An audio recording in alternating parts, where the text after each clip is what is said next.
Nous sommes le lundi 24 octobre, bienvenue sur l'EM, le podcast de lemultimédia.info.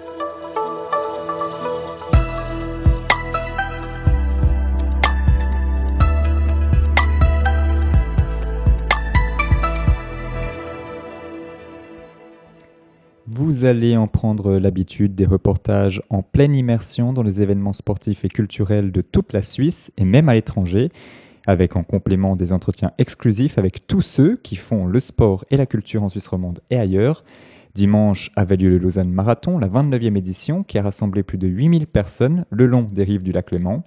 Conditions parfaites, excellentes même, pour des résultats qui ont surpris parfois.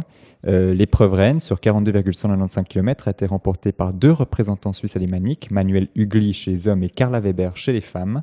Le favori annoncé de l'épreuve, Ricardo Pinto, a lui terminé à la 6e place. Un résultat encourageant pour son premier marathon, mais qui n'a pas manqué d'en surprendre plus d'un. Le final de l'épreuve a tout simplement été explosif. Le reportage sur place de Yves Descressino, place Bellerive. Le record, c'est déjà quoi ici? Le record de... Ça sera loin. Hein? On est à l'arrivée du Lausanne Marathon. On attend Ricardo Pinto qui est censé franchir la ligne. On est à 2h30 d'épreuve. Il devrait arriver sous peu. Pinto est en train d'exploser. En train D'exploser. Ah bon? Ça, c'est top. Le mieux, c'est celui-là. Et on apprend qu'au tournant du 39e kilomètre, Ricardo Pinto a cédé du terrain.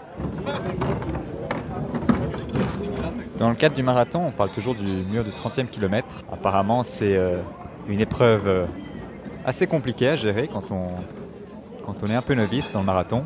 On voit que Ricardo Pinto a fait un démarrage assez rapide dans ce marathon. Il était encore premier au tournant du 24e kilomètre. Sur le retour, en revanche, beaucoup de difficultés.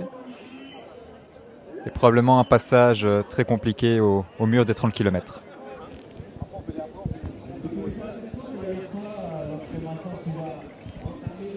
On vient de dépasser les 2h35 de course. On est bien loin du record de l'épreuve. Et on attend encore le vainqueur.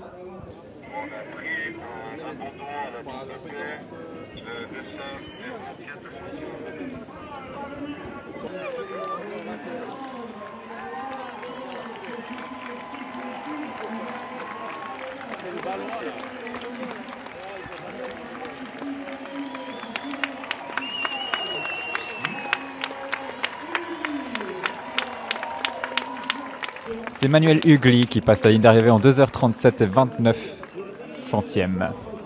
Et c'est le Cressiero Marco Cesi qui passe la ligne d'arrivée en deuxième position. Va mettre son nom au plus haut niveau. Sous le final, il a cédé terriblement.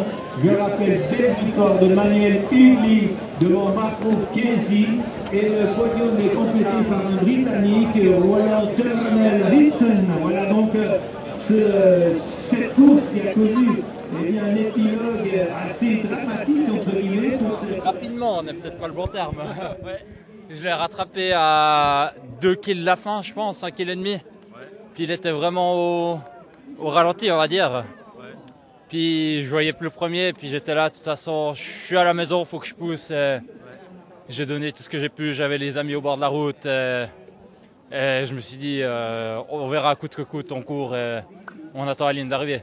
Je savais très bien où était la ligne, je connaissais très bien le parcours. Je cours tout le temps ici et je me suis dit, on va faire du mieux possible. C'est compliqué, en plus à Lausanne, on va dire qu'il y a encore plus un mur parce qu'il y a une montée depuis Vevey. Il y a une bonne montée, il y a des faux plats montants qui sont difficiles. Il y avait un petit vent de face qui nous ralentit.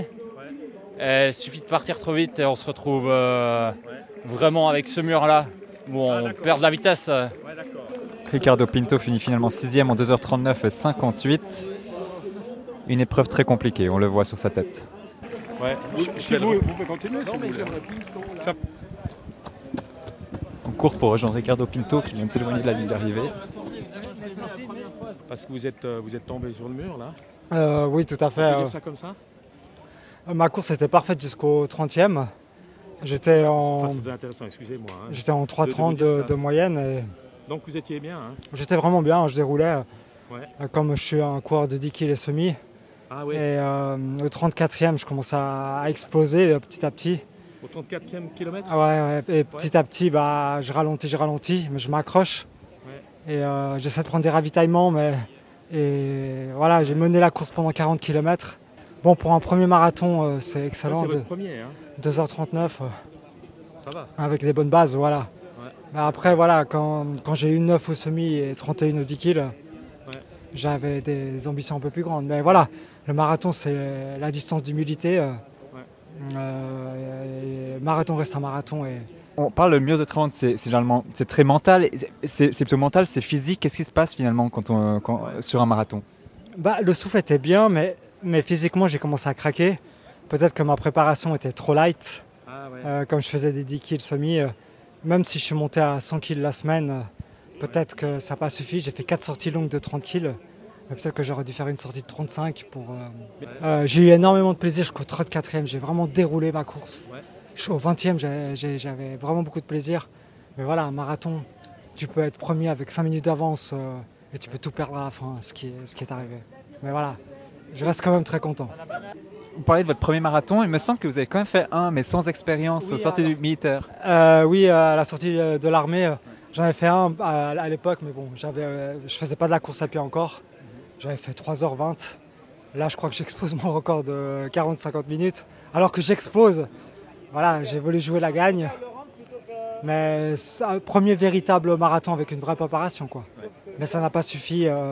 Il y a des points de comparaison, j'imagine, juste, ça peut être mental, ça peut être juste dans la reconnaissance des parcours, de savoir ce que ça fait de courir 42 km. Il y avait quelque chose déjà connu finalement de cette première expérience?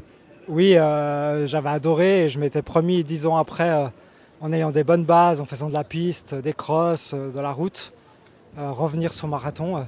Alors le pari est gagnant parce que j'ai eu beaucoup de plaisir, mais il a manqué quelques petits détails à la fin. Ouais.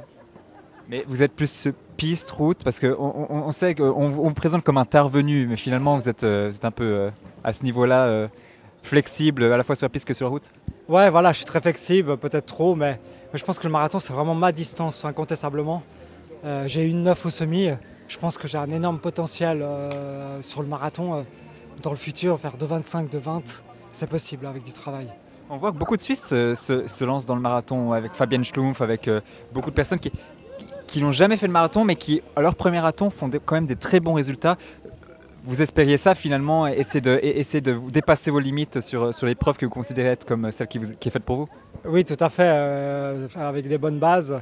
Il y a vraiment un sacré niveau en Suisse, un bon engouement. Et voilà, j'ai essayé pas pu, comme on dit. Dernière question, vous allez maintenant voir un peu tout ce qui s'est passé, prendre un peu de recul, à froid, essayer d'analyser la course? Oui, tout à fait. Là, à chaud, voilà, je suis content de finir. À froid, je vais analyser, travailler les détails. Il n'a pas manqué grand-chose. Je pense que ma course était magnifique jusqu'au 35e. Et après, c'est l'effondrement. Essayer de m'accrocher, de finir. Je ne suis pas quelqu'un qui aime abandonner, je n'abandonnerai jamais à une course. Très bien. Merci et bonne chance pour la suite. Merci beaucoup. Alors on va essayer de revenir sur la ligne d'arrivée. On a eu Marco Cesi, on a eu Ricardo Pinto qui nous ont expliqué un peu ce mur des 30 km. On sent, hein, c'est très compliqué. Mais on voit que sur ce genre de long run, c'est le mental qui prime sur les forces physiques.